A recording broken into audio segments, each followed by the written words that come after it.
Joining me now is Republican presidential candidate, former Texas Governor Rick Perry. Governor Perry, thanks so much for joining us. Trump originally started getting criticism from his fellow Republican candidates after he seemed to suggest that a majority of the illegal Mexican immigrants crossing the border were being sent by Mexico and were criminal, were rapists and drug dealers. You're the longest serving governor, I believe, in Texas history. Is that accurate? Is that an accurate description of the illegal immigrants from Mexico? Well, it's not, and that was one of the reasons that, again, that we pushed back on his statements, and that type of casting aspersion, that kind of painting with such a broad brush, when the facts don't back that up.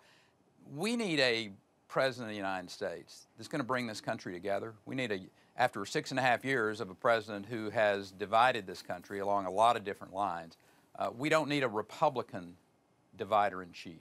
And I think that is where a lot of us are coming down, is that after 6.5 years of really difficult time for this country economically, foreign policy-wise, not taking care of our border and securing it, those are some real issues. And Mr. Trump has, he's touched on those.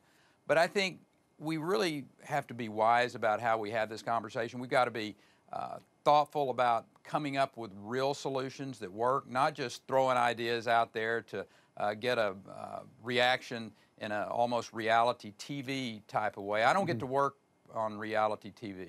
I have to work in the real world. You were on this very program in 2014 talking about illegal immigrants. Take a listen. What we are substantially more concerned about in the state of Texas, and I will suggest to you across this country, are the 80% plus of individuals who don't get talked about enough that are coming into the United States illegally and committing substantial crimes. Candy, these individuals are responsible for over 3,000 homicides and almost 8,000 sexual assaults. Governor, you sound an awful lot like Donald Trump in that clip. Well, there's no doubt that there are some real challenges with the individuals that are coming across the border. But I think, as you heard me talking in I think a very specific way, in a very focused way, and not painting with a broad brush. I wasn't casting aspersion upon the vast majority of the immigrants that come across here. You gave a speech, as I mentioned earlier, as we played a clip from, calling Donald Trump and Trumpism a cancer on conservatism. He released a photograph of the two of you and said that you're a hypocrite. He called you a hypocrite because you wanted his support in 2012, you wanted his money in 2012. I wanted to give you an opportunity to respond. I went to a lot of people throughout the years and asked them for their support. Mr. Trump was no different.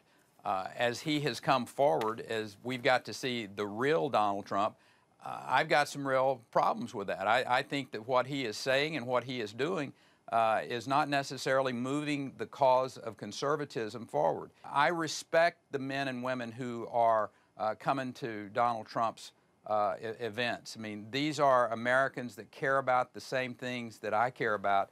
But there's only one individual that's going to be standing on that stage that's had the executive experience of dealing with this.